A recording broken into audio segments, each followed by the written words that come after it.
And Mine Crypto here. I hope we're all having a wonderful day. I know I am. Not away yet, but I will be going away in the next couple of days. So this might be my last video for this week, but it's going to be a good one. Now, please remember, I'm not a financial advisor and none of this is financial advice, and none of the information provided in this video should ever be taken as a signal to buy or to sell. And as we can see, crypto bubbles were under that $70. I cannot believe it, but it is where we are right now. I think people just not looking at the narrative and making realizations of what's actually happening behind the scenes. And as we can see here, the market is looking pretty crappy. I'm going to be quite honest through all coins, but Quant is up one rank to 83, currently still under that 1 billion market cap at 839 million. Volume is very low. So we're seeing a volume of just under $12 million. And we're seeing we're down 0.3% in the hour, down 2% in the day, down 4.9% in the week, down 9.8% in the month, and down 36.5% in the year. Now, people are wondering why the hell has price not moved, especially when we see this. This is the lowest I've seen spot exchange reserves ever. We're seeing at 233,000. 348. This is absolutely the lowest I've ever seen it, but yet price does not reflect it. That's partly because people have not caught up and we are seeing very low volume. Now, I sort of get it because Quant has been attached to CBDCs and things like that that people do not get on well with and do not like the thought of. There's a sense of control. And obviously, the narrative in the world at the moment, people are fearful, people are worried about CBDCs. But for me, this is all about hanging on the coattails. If I'm going to make some money, but this is where I believe, in my personal opinion, I'm going to get it.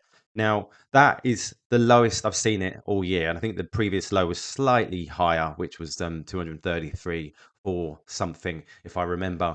But this is a good sign because at some point, the masses will catch up. Whether that will be because of regulations, whether that will be because of some other catalyst.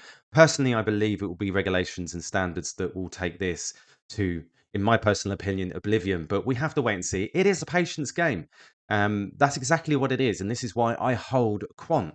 Now, the other day I saw this as well. Now, I've been watching this wallet. It's a very new wallet. This wallet has bagged some more quanties. Today's text, 3,163 quant. Now, that's 3 texts in the last 2 days. And this is this new wallet that I keep talking about. They've totaled 10,083 quant in those last 2 days. Total value of 731,000 so far. No outflows, only holds quant. We speculate this to be a license lockup wallet. So a lot of people keep saying, well, why does the price not go up? We know why. It's because there is no volume. People are not having the belief in quant at the moment, which is fine. It means you're early. The way I see it, it means that I'm early.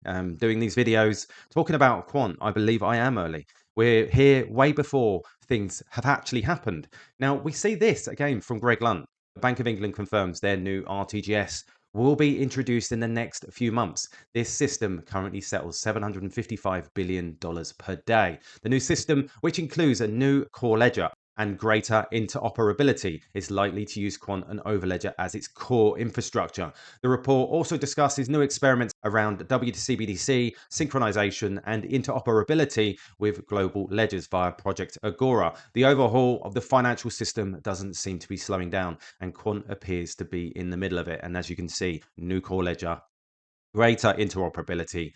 The new RTGS core settlement engine will be introduced in the next few months. Now, this could be absolutely huge. Now, we see this report here from CoinDesk. It says here, Bank of England to carry out CBDC digital ledger experiments. In the new discussion paper in the UK, central bank also said it wants to ensure stablecoins are interchangeable with the pound. Now, we see here the Bank of England said its plans to carry out a series of experiments on wholesale CBDCs and distributed ledger technology. It will also experiment to ensure that the singleness of money is maintained with stablecoins and tokenized deposits. The Bank of England said it's planning a series of experiments with DLT and wholesale CBDC, WCBDC, to keep abreast of changes in the payments landscape and assess the opportunities and risks of developments in financial technology. The rise of cryptocurrencies and DLT that underpins them has prompted central banks across the globe to see how they can interact with both.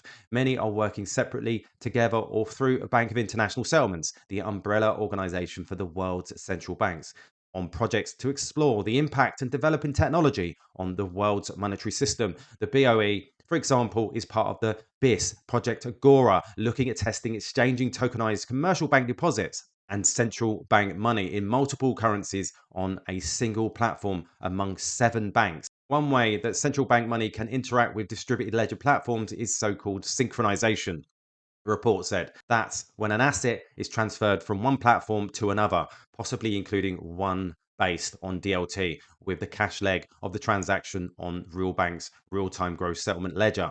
Confidence in money and payments is fundamental to the bank's responsibility for monetary and financial stability, Governor Andrew Bailey said in the introduction to a discussion paper on Tuesday. As innovation in this space continues, our role must also evolve to support a robust and dynamic UK economy.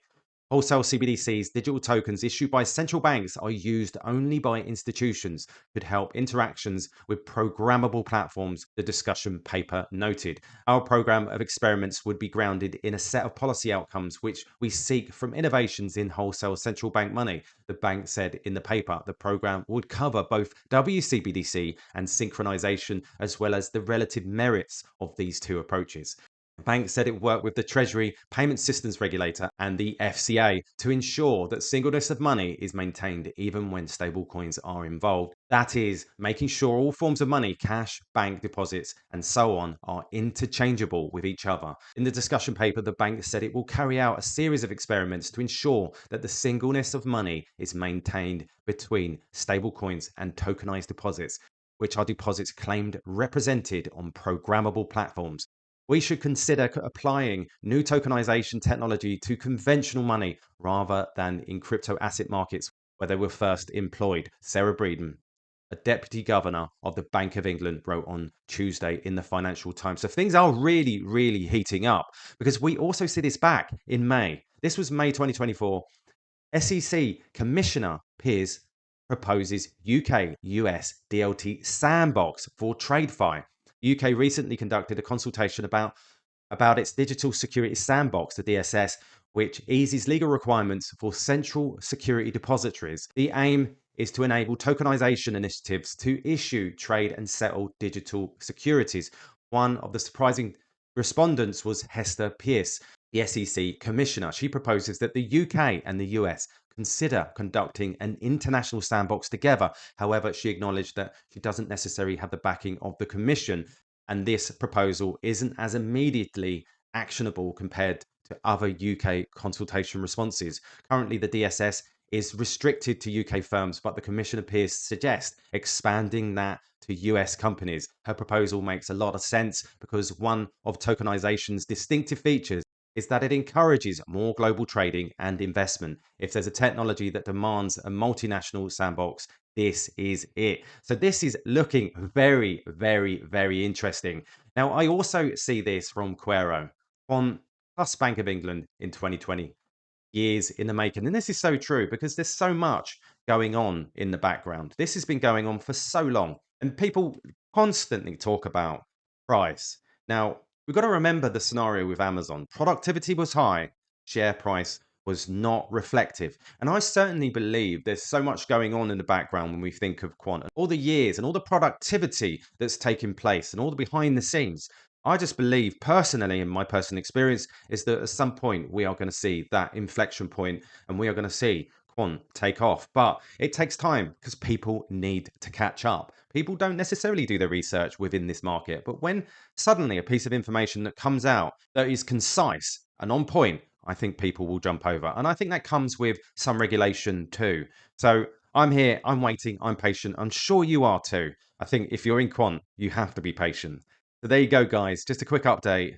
All the best, and I'll catch you later.